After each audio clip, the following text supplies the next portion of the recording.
مرحبا بكم متابعينا. فبعد الإساءة التي قامت بها الملاكمة المجرية لوكا هاموريا للملاكمة الجزائرية إيمان خليفة من خلال منشور عبر صفحتها على انستغرام، ويذكر أن الملاكمة المجرية ستنافس إيمان خليفة في الدور المقبل.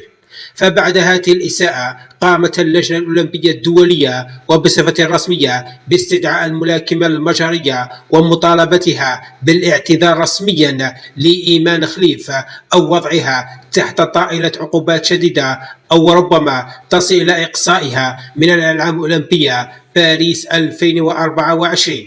كما تم القيام بسحب اعتمادات بعض الصحفيين المجريين بسبب عصبيتهم ونشر أخبار كاذبة لتقويض معنويات الرياضية الجزائرية إيمان خليفة، وبالتالي فإن اللجنة الأولمبية الدولية تقوم بدورها وتحمي الملاكمة الجزائرية إيمان خليفة، والتي ستدخل السباق غدا من خلال منافسة الملاكمة المجرية لوكا هاموري. فنتمنى لها التوفيق وإهداء ميدالية ذهبية للجزائر، وهذا أفضل رد على كل المنتقدين والمستهزئين بها.